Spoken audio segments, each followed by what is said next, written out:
Hi friends, it's Miss Jamie from Greenhill, and I'm in my studio at home today. And we just read This is the House That Jack Built, and it's illustrated by Sims Tabak. And an interesting thing that I learned that's in the back of the book is that this is a nursery rhyme, and it was first published in 1755. That's a long time ago. And they think that it was derived from an ancient Hebrew chant in the 16th century. It was first illustrated by Randolph Caldecott in 1878. And the neat thing is Sims Tabak has won a Caldecott, probably more than one award for his illustrations. So we're going to make a house today, and I'm going to call mine the house that Jamie built. And you can call yours the house that whoever you are built. And the first thing that we're going to do is we're going to build the house. But after that, what I'm going to encourage you to do is to go on a letter hunt and find the letters of your name. I really like the way he has his letters cut out. And I think that's a neat way to make it personalized.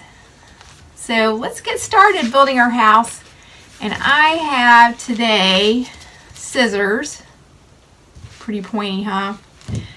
Piece of paper that this is going to be my background. And so when you have a background, you make sure that you don't cut that. You want to only cut the paper that's going to go on top of your background. I also have my glue and my imagination. So I am ready to go. And when I'm thinking about my house, I'm going to start with the body of the house. And I like this blue, and I picked some paper. I found some in my stash that has some texture on it. This one has kind of a velvety texture, so it's fun to touch. So I've got my square for the body of the house, and now I'm going to make my roof. I'm going to be pretty traditional, and I'm going to use this red paper. And if you can see, this one has texture on it too. So this is going to have a lot of fun texture. And as you're looking around for things that you can use, think about texture as you're thinking about what you're choosing in addition to color. And what shape did I make it? It's a triangle. And next I'm going to put a chimney on top, and I'm going to use this. This color's close to red, but it's not in the same family as this. It's a little bit darker and a little bit duller. I'm going to cut this into a rectangle, and would it be funny to have a giant chimney? I think it would. So there we go. Now I need some windows, and this looks good. It looks nice and bright, like it's a nice happy home inside. And I'm going to cut these into small squares. I'm going to start with 2 windows and see how that looks. That's looking pretty good, and I need a door, of course. So this is the only paper I haven't used yet. I think I'll use, and this is scrapbook paper, so I don't know if you can tell, but one side is a little bit darker, and I think I like the darker to go along with what I've just made. And I cut this into kind of a rectangular shape. This is called a trapezoid. It has 4 sides to it. And I think I cut it a little on the big side, so. All right, so I have basically the pieces of my house, and what I'm going to do next is I'm going to glue them down. So I'll take everything off and start with the body of the house. And I'm going to use my glue. Now, one of the things that's kind of hard when you're just starting to use glue is to know how much to put on. And I have a way of making myself stop when I have enough. And I have a little thing that I say, it's dot, dot, not a lot.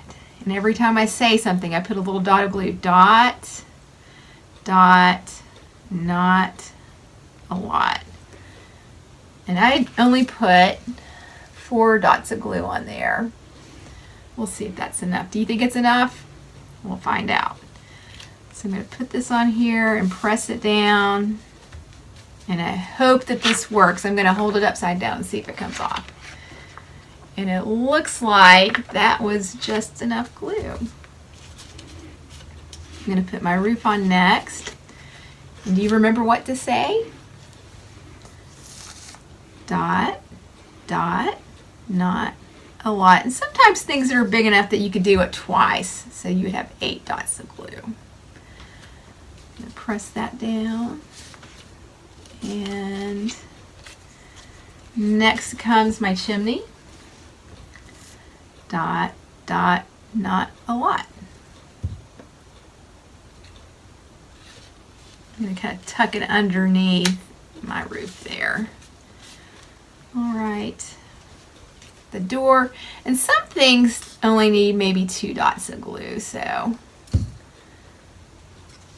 I'm only going to put 2 dots on the doors and the windows.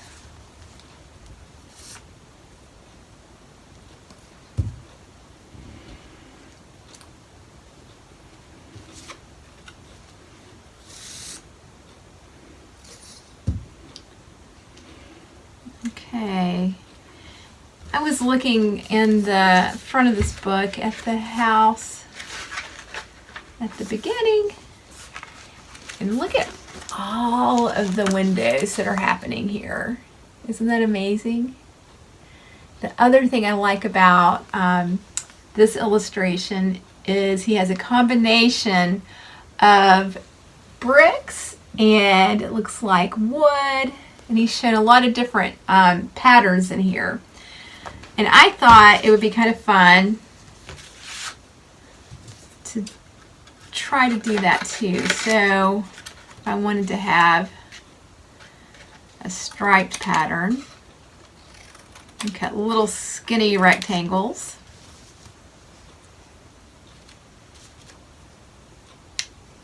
My house looks like a cat right now. Maybe I will go with that and make it look like a cat house.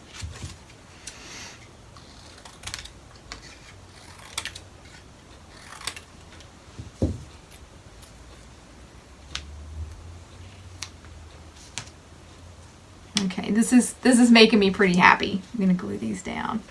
But think about how you can make little bricks. I saw that he even had, his house has spots on it.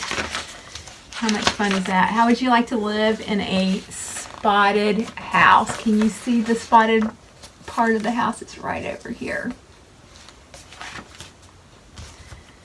I think it would be a lot of fun to live in a spotted house.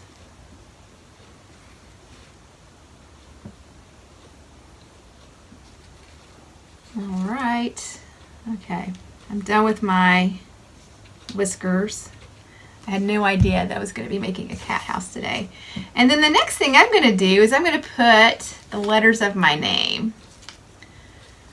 J-A-Y. M-I-E is how I spell my name.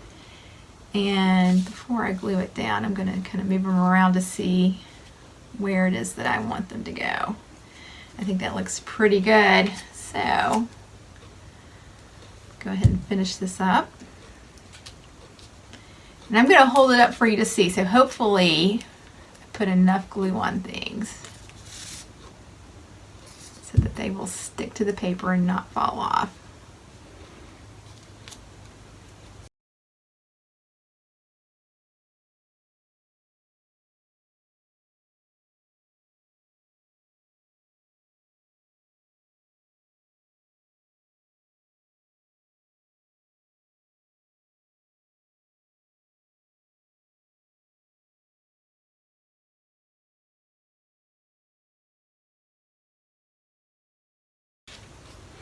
And I think I'm done with mine. And this is what it looks like. This is the house that Jamie built.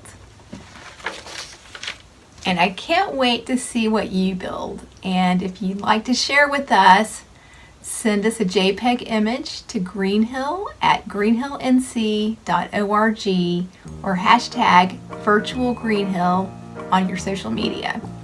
Thanks for joining me and have a great rest of your day. Bye-bye.